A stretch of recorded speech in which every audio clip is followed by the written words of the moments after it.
अस्सलाम वालेकुम नाज़रीन, मैं हूं MSJ और मेरे साथ मौजूद हैं हमारे ऑनरेबल गेस्ट निशात भारद्वाज साहब। सर कैसे हैं आप? ठीक हैं, खैरियत से हैं? महादेव की कृपा है भाई। थोड़ा स्टार्ट आपसे करूंगा। ये ईरान इसराइल जो इशू है और फिर अभी एक और हमास के सरबराह को शहीद कर दिया गया है, क्या देखते हैं इस जंग को? अब सुना है कि अमेरिका ने मंजूरी भी दी है, इसराइल ईरान पे हमला करेगा। मिडल ईस्ट के पूरे खित्ते को किस तरह देखते हैं? बेटा जी, मैंने आपसे पहले ही कहा था और उस समय लोगों को बड़ा बुरा लगा कि ये महाराज जी ऐसे कैसे बोल रहे हैं।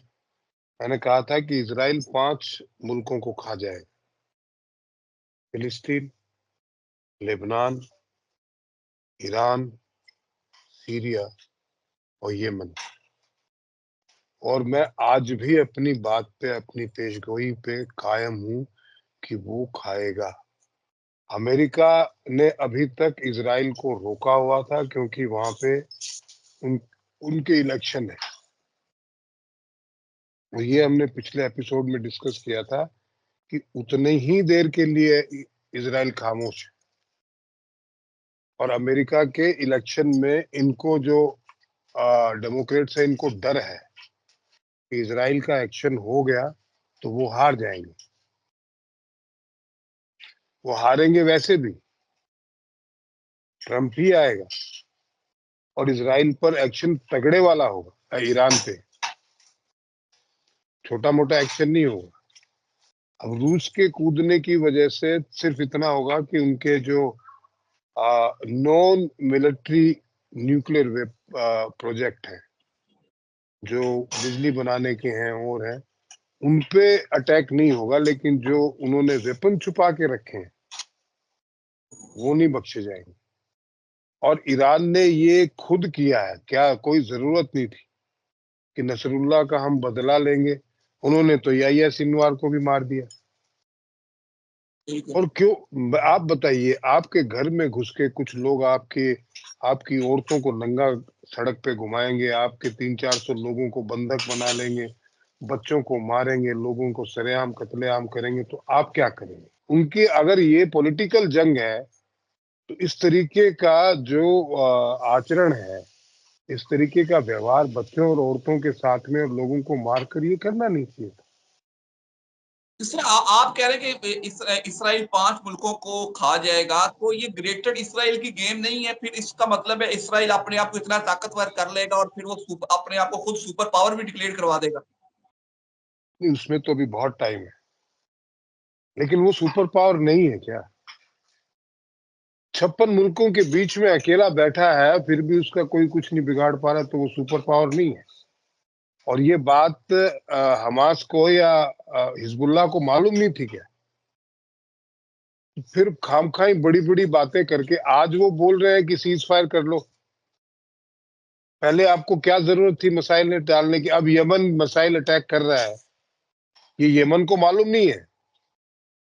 ईरान को क्या रशिया बचाने आ जाएगा या चाइना बचाने आ जाएगा या पाकिस्तान अपने जो है न्यूक्लियर वेपन दे देगा? आपको लगता है? और क्यों दे दे? पाकिस्तान ने उनके लिए बनाए हैं क्या? पाकिस्तान अगर ये उनको किसी भी प्रकार की मिलिट्री एड देगा, उसकी पहली बात तो खुद के पास नहीं है, और अगर वो न्यूक्लियर एड देता है उनको किसी, तो ये आप मान के चलिए पाकिस्तान अपने पैरों पे सबसे बड़ी कुल्हाड़ी मारेगा। और फिर बिना अमेरिका के पाकिस्तान कहीं हिल सकता है क्या? वो कितना भी मुस्लिम उम्मा का बहुत बड़ा सरगना बन जाए, बड़ो अमेरिका के खिलाफ जा सकता है? ये सारा अमेरिका अमेरिका का गेम है, लोगों को समझना चाहिए। इसमें सभी मोहरे हैं, इजराइल से लेके, ईरान से लेके, पाकिस्तान और जितने सब मोहरे हैं। और गाए बगाए जो है चाइना और रशिया भी मोहरे ही बने हुए हैं। वो तो रिएक्ट करते हैं, एक्ट थोड़ी करते हैं। एक्ट तो अमेरिका करता है। सही कह रहे हैं। नहीं, अगर आपसे बात करूं, दूसरी तरफ रशिया ने जो यूक्रेन पे हमला किया था, अमेरिका कहता था हम उनकी इमदाद करेंगे, उनको नेटो में ले लेंगे, अकेला छोड़ दिया, पूरा यूक्रेन बर्बाद कर दिया। ना यूरोप उनकी मदद के लिए आया, ना कोई आया। अब रशिया अपनी जंग जारी रखे हुए, मतलब 2-3 साल हो गए उस जंग को जारी हुए, पूरी दुनिया खामोश बैठी हुई है। यूक्रेन के पास वो कूदा है क्या? वो किसी के साथ जंग नहीं लड़ता। उसका काम है टेररिस्ट ऑर्गेनाइजेशन को फंडिंग देना, और उसके बीच में कुछ मुल्क जो है मुस्लिम ममालिक हैं, उनके जो सरगना है या उनके सियासती जो लीडर है या उनके मिलिट्री के लीडर है, वो उसमें अपना पैसा कमाते हैं। इस्लाम से किसको क्या मतलब है भाई? इस्लाम में तो लोगों को बरगला के कि ये बाकी जो इस्लाम को नहीं मानते वो काफिर है, उनको मारो, ये एक चटनी दी जाती है। मर कौन रहा है? मर कौन रहा है? आप पूरी पूरी दुनिया की हकीकत देख लीजिए, मर तो मुसलमान ही रहा है। बिल्कुल। अब हिंदुस्तान में भी इसी तरीके का ये नैरेटिव चलाते हैं, 5, 10, 50 लोगों को भेज देते हैं और वो पत्थरबाजी कर लेते हैं। वो इनके पैसे दिए हुए लोग होते हैं, पब्लिक उनके साथ खड़ी हो जाती है। और जो पब्लिक के अंदर 2-4 शूरवीर होते हैं ऐसे, जो बहुत ज्यादा जिहादी मानसिकता के होते हैं, वो एक आधे को मार देते हैं। बाद में क्या होता है जी? आपने अभी बात हिंदुस्तान की पाकिस्तान में सुनित होती है, शंघाई तावन तंजीम होती है, हिंदुस्तान के वजीर खारजा आते हैं, देखते हैं कोई बर्फ पिघल रही है, मुज़ाकरात होंगे, कोई तिजारत का रास्ता खुलेगा, कोई चीज को देख रहे हैं। मुझे कुछ भी उम्मीद नहीं है, सच्चाई है। मैं चाहता था कि ऐसा कुछ हो, बट अमेरिका नहीं चाहता कि हिंदुस्तान पाकिस्तान के अंदर कोई भी राब्ता कायम हो, क्योंकि पाकिस्तान अब पूरी तरीके से अमेरिका के कब्जे में है। आपको क्या लगता है वहां किसकी हुकूमत है? अमेरिका इस खित्ते को सुलगाए रखना चाहता है।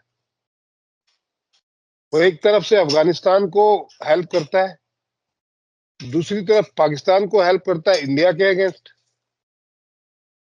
और आपको क्या लगता है कि चाइना और अमेरिका अलग अलग है? जब दोनों के अपने पर्सनल मसाइल्स होते हैं तो दोनों मिल बैठ के बांट लेते हैं। ये दुनिया को बेवकूफ बनाने के तरीके हैं। आप इस पूरे गेम को समझिए, अमेरिका पूरी दुनिया को बारूद के ढेर पे रखना चाहता है, क्योंकि उसका धंधा ही बारूद का है भाई। और सबसे ज्यादा उसने डिस्टेबलाइज किया है पूरे मुस्लिम कंट्रीज को। तो वो उनका भला थोड़ी चाहता है, अमन चैन से भी रहा जा सकता है।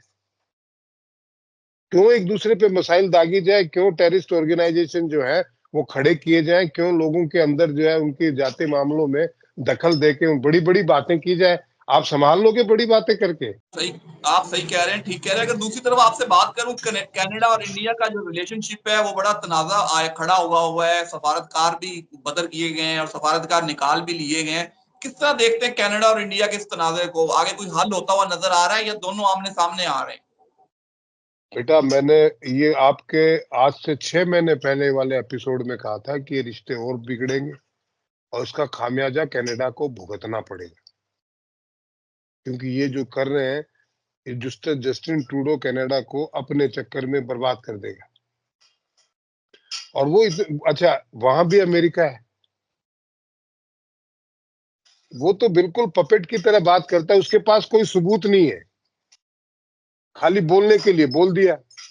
अच्छा ठीक है, आपके पास सबूत भी होते, है ही नहीं, तो भारत को कार्रवाई करनी पड़ती। लेकिन हमारे यहाँ पे कुछ लोग मर्डर करके, अगेंस्ट गवर्नमेंट, अगेंस्ट नेशन काम करके कनाडा चले जाते हैं, आप उनको पनाह देके उनको अपना नागरिक बना लेते हैं। वो आपके लिए नागरिक होंगे भी, हमारे लिए तो टेररिस्ट है ना वो। तो क्या हमें उन पे एक्शन नहीं लेना चाहिए? आप बोलते हो हमारी कंट्री में क्यों लिया, तो आपने अपनी कंट्री में उनको पनाह क्यों दी? भाई कोई कैनेडियन सिटीजन यहाँ आके वहां आग लगा के यहाँ आके हम उनको पनाह देंगे तो वो बर्दाश्त करेंगे? हालांकि निज्जर को भारत की सरकार ने नहीं मारा है, उनके पास कोई सबूत नहीं है। अगर मारा भी है तो उनके पास सबूत नहीं है, ये मैं बता दूं आपको।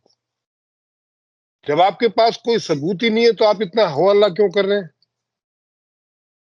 सिर्फ आपको सिखों के वोट चाहिए, सिखों के भी नहीं, खालिस्तानियों के वोट मिलेंगे, सिखों के नहीं मिलने वाले। उसके लिए आप जो है इस तरीके की बातें कर रहे हैं, तो फिर भारत में तो अभी कांग्रेस का राज नहीं है ना। यहाँ मोदी जी बैठे हैं, आपको मुंह तोड़ जवाब दिया जाएगा। आप भले ही अमेरिका हो, कनाडा हो, कुछ भी हो। और कनाडा का और बुरा, मैंने एक बहुत पहले एपिसोड बनाया था कि खालिस्तान तो बन के रहेगा, लेकिन बनेगा कहाँ पे? 2028-29 में देख लीजिएगा, खालिस्तान कनाडा की धरती पे बनने वाला है। अच्छा, कनाडा की धरती पे आप खालिस्तान बना रहे हैं? मैं नहीं बना रहा, वही बनाएंगे जिनको उन्होंने पाला है। 28-29 में देख लेना। गुरुद्वारे तो सारे इधर हैं, खालिस्तान वो उधर बनाएंगे, फायदा क्या होगा? इतने गुरुद्वारे वहां पे, पता नहीं आपको। लड़ाई गुरुद्वारों के अंदर पैसे जो आ रहे हैं उनकी है, इनको सिक्की से थोड़ी मतलब है। वो वहां पे जो खालिस्तानी दिन रात गोलीबारी कर रहे हैं, वो इसीलिए कर रहे हैं कि वहां पे गुरुद्वारों से जो पैसे आते हैं उसके ऊपर किसका हक हो।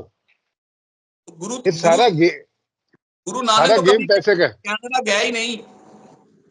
ये जो गुरु नानक को मानने वाले लोग तो गए ना।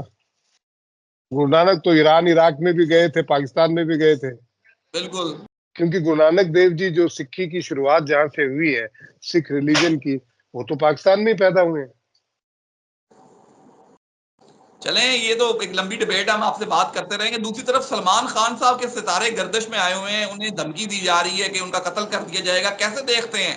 सुलह की ये पेशकश भी बहुत की है, 5 करोड़ रुपए की ऑफर भी की उन्होंने। देखो, ये बहुत बड़ा बेवकूफ आदमी है सलमान। जब ये इंसिडेंस हुआ था तो मैं मुंबई में था, इनके प्रोडक्शन थे हनी भाई, प्रोडक्शन मैनेजर। और ये रात को इन्होंने दारू वारू पी के, एक तो दारू पी के जाके हिरन मार दिया। हिरन उनके लिए बहुत बड़ी बात है, जिनकी कम्युनिटी के अंदर जाके वहीं शूटिंग कर रहे थे, वहीं मारा जोधपुर के पास। तो वो हनी भाई का मुझे फोन आया था कि यार ऐसा ऐसा हो गया, तो मैंने उनसे एक सलाह दी थी कि आप जाइए, सलमान को लेके जाइए, उनका वहां मंदिर है, उस मंदिर में सबको इकट्ठा कीजिए और इससे माफी मंगवा लीजिए, ये मामला यहीं खत्म हो जाएगा। सलमान ने दारू पी के ये कहा कि नहीं नहीं, मैं सलमान खान, मैं कैसे माफी मांगू? अरे तुम किसी के जाके वहां के उनके उनकी भावनाओं को आहत करते हो, वहां मर्डर करते हो अपने खाली शौक के लिए, तो माफी मांगने में तुमको क्या ऐतराज है? और मैं सुपरस्टार हूं, मैं माफी नहीं मांगूंगा। आज उन बातों को 30 साल हो गए रखड़ रहा है, और आज भी जब तक माफी नहीं मांगेगा बिश्नोई छोड़ने वाले नहीं है। और ये जो बीच में बोल रहे हैं 5 करोड़ की का लेके समझौता करने की, ये बात तो कोई फर्जी आदमी ने उनसे की होगी, उसकी कोई क्लियरिटी नहीं है। लेकिन बिश्नोई अगर आप 50 करोड़ भी दो तो भी बिना माफी मांगे छोड़ने वाले नहीं है। तो अगर आप कह रहे हैं सलमान खान माफी मांगते आगे मीडिया पे, तो बात खत्म हो सकती है, नहीं तो बात खत्म नहीं होगी। नहीं, मीडिया पे नहीं, उनके वहां मंदिर में जाके, वहीं पे जहाँ पे उसने मर्डर किया था।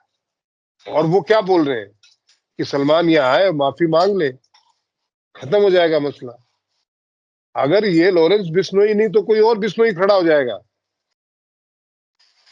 इसका पीछा तब तक छूटने वाला नहीं है, क्योंकि वो बहुत ज्यादा प्यार करते हैं हिरन से। वो ऐसी कौम है, पहले वहां के जो राजा थे, उन्होंने अपने किसी प्रोजेक्ट के लिए पेड़ों को काटने की बात की थी, वो खुद कट गए, पेड़ों को नहीं काटने दिया, पेड़ों के चिपक गए। तो वो प्रकृति से इतना प्यार करते हैं, वो नहीं काटने देंगे। और आपने हिरण को मारा है, गलती हो जाती है, सबसे होती है। आपको आपको अगर गलती होगी तो सॉरी बोलने में क्या प्रॉब्लम है? बिल्कुल, अगर गलती होगी तो उसमें माफी मांगने में कोई हर्ज नहीं है, आपको माफी मांगनी चाहिए। Sir thank you so much. And पे कोई मैसेज हो तो जरूर शेयर कीजिएगा। मैं पाकिस्तान की आवाम से ये कहना चाहता हूं कि अब आने वाला समय 2025 एक ऐसा साल होगा जो आपने और इस समय जिंदा लोग जितने भी, उन्होंने जिंदगी में पहले कभी ऐसा साल नहीं देखा होगा। अमनो चैन से रहिए, चाहे वो आपको मजहब के नाम पे उकसाए, चाहे किसी और नाम पे उकसाए, उकसावे में मत आइए। अपने मुल्क के साथ खड़े रहिए, क्योंकि पूरी दुनिया के लिए ही कठिन है भाई। बाकी आपकी मर्जी है। Sir thank you so much. मुझे और निशात भारद्वाज साहब को दीजिए इजाजत। अल्लाह हाफ़िज़। महादेव।